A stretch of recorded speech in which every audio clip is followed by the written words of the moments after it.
अरुणा झा। अहाँ सब गोटे के प्रणाम करै छी आ मकर संक्रांति के शुभकामना दै छी सब गोटे के। आइ हम अहाँ सबके बीच एकटा पावनि के गीत लऽ के आयल छी, जरौर के गीत। नीक लगे तो चैनल के लाइक कमेंट और अधिक से अधिक शेयर कऽ देबै आ सब्सक्राइब केनाइ नहि बिसरबै।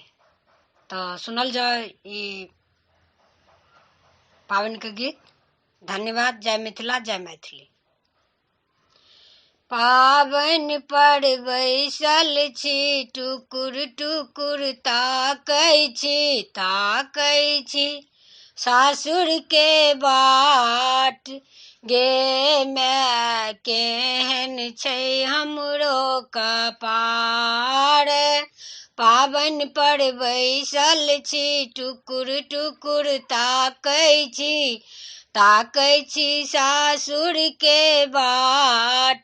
गे माय केहन छै हमरो कपार। सासुनी सखनी सखो ने जनलनी, सासुनी सखनी सखो ने जनलनी। नहीं देलन साड़ी पठाई, नहीं देलन लहठी पठाई।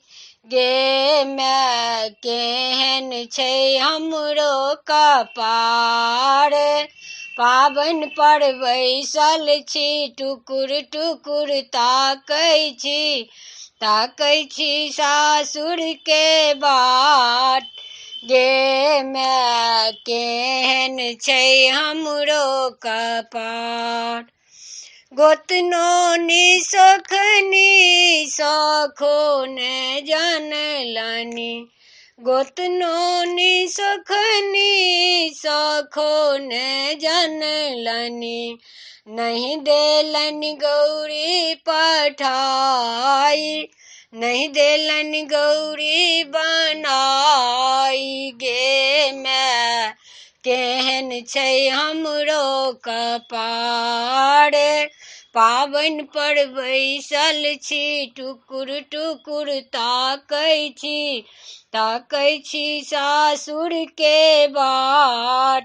गे माय केहन छै हमरो कपार। ननदोनी सखनी सखो ने जनलनी, ननदोनी सखनी सखो ने जनलनी। नहीं देलखिन डाली सजाई, नहीं देलखिन डाली पठाई। गे माय केहन छै हमरो कपार।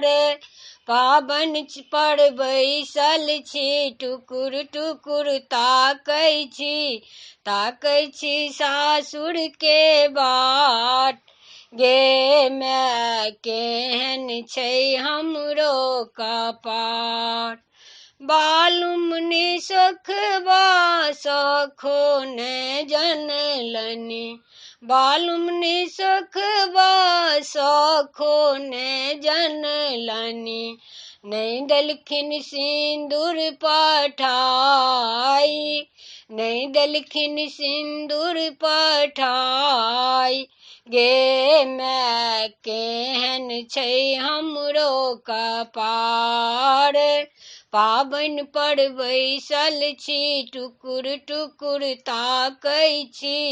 ताकै छी सासुर के बाट। गे माय केहन छै हमरो कपार। गे माय केहन छै हमरो कपार। धन्यवाद।